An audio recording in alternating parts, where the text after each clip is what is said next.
তো হ্যালো বন্ধুরা, তোমরা কেমন আছো? আশা করি ভালো আছো। তো আজকে মহাপঞ্চমী, তো সবাইকে শারদীয়ার প্রীতি শুভেচ্ছা জানিয়ে আমার আজকে নতুন ব্লগ শুরু করছি।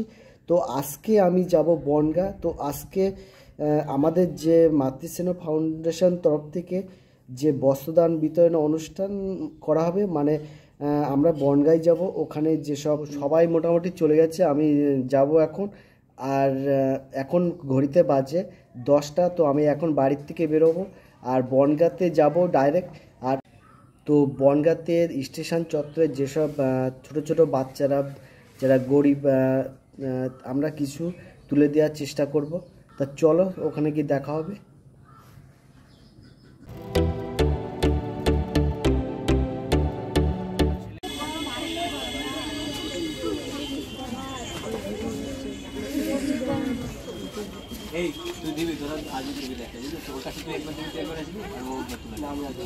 তো বন্ধুরা, আমি চলে এসেছি বনগাঁ স্টেশন চত্বরে বৈজয়ন্তী ক্লাবের সামনে।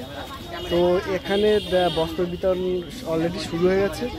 তো এখানে আমরা একটা স্টল মতন করেছি, একটা দোকান নিয়েছি। তো যেহেতু বাইরের প্রচণ্ড রোদ্দুর, এখানে একটা স্থায়ী দোকান। তো এখানটা আমরা দেয়া থেকে করছি, তো দেখতে থাকো। নমস্কার। এবার শারদীয়া উৎসবে আমরা আমাদের মাতৃস্নেহ ফাউন্ডেশনের পক্ষ থেকে কিছু দুস্থ বাচ্চার জন্য কিছু আয়োজন করেছি। সাধারণত আমরা জানি বাঙালিদের শ্রেষ্ঠ উৎসব দুর্গা উৎসব। আর এই দুর্গা উৎসবে আমাদের প্রতিটি মণ্ডপ, প্রতিটি বাড়ি, প্রতিটি প্রাঙ্গণ আলোর রোশনাই রঙিন হয়ে ওঠে। কিন্তু এই প্রদীপের আলোর নিচেও যে কোথাও অন্ধকার থেকে যায়, যারা দুস্থ বাচ্চা রয়েছে সেই বাচ্চাদের কথা হয়তো অনেক সময় আমরা ভুলে যাই। আমাদের সবার পক্ষে হয়তো এই প্রদীপের যে নিচে অন্ধকারটা পুরোটা আমরা দূর করতে পারবো না, কিন্তু এই প্রদীপের অন্ধকারটা কমানোর জন্য আমাদের ছোটোখাটো একটু প্রয়াস, একটু সামান্য প্রয়াস। এই যে ছোট যে দুস্থ বাচ্চারা যারা রয়েছে তাদের জন্য আমরা সামান্যতম আয়োজন করেছি আমাদের সাধ্যের মধ্যে থেকে, যে তাদের যেন মনে না হয় যে তারা যেন অন্যর কাছ থেকে এই যে নেওয়াটা, কারোর কাছ থেকে কোনো কিছু নেওয়া বা গরিবি, এটা কিন্তু কোনো অপরাধ নয়। ঠিক আছে, আমরা সবসময় চেষ্টা করি এদের পাশে দাঁড়ানোর জন্য, এদের সাথে থাকার জন্য।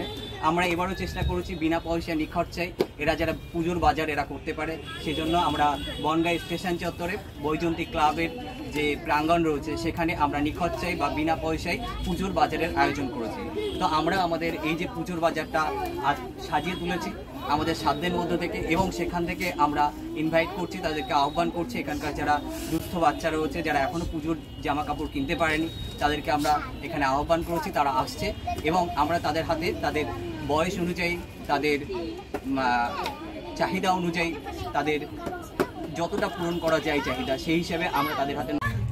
তো আমরা বৈজয়ন্তী মাঠে এবার আমাদের যে বিনা পয়সায় পুজোর বাজারের আয়োজন করেছি, তো আমরা যাদের জন্য আয়োজন করেছি সেই বাচ্চাদের মুখ থেকে শুনে নেব যে এই পুজোর বাজার করতে এসে তাদের ঠিক কি ফিলিং হচ্ছে, তারা কি ভাবছে।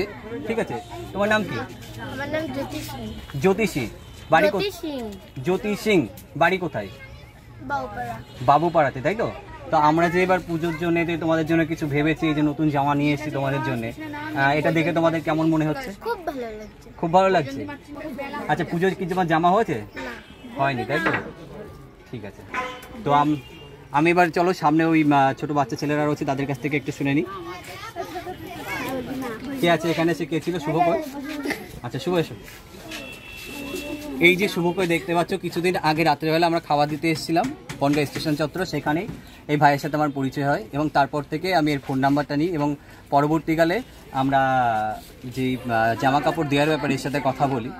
যাই হোক, তো আমরা যে সেই দিনটাতে যে খাবার দিতে এসেছিলাম, তার পরবর্তীকালে এই যে তোমাদের জন্য পুজোতে নতুন জামা কাপড় নিয়ে এসেছি, তা এটা দেখে তোমাদের কেমন মনে হচ্ছে?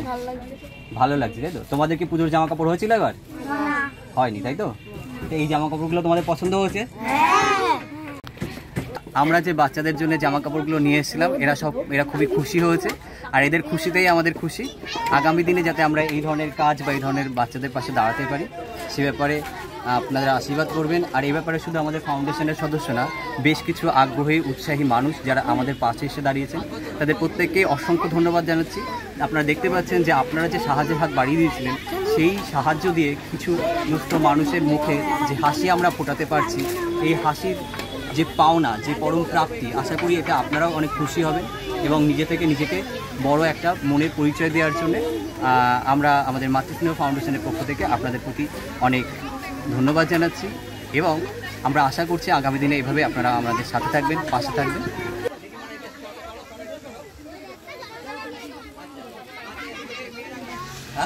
হাসতে হয় তাহলে।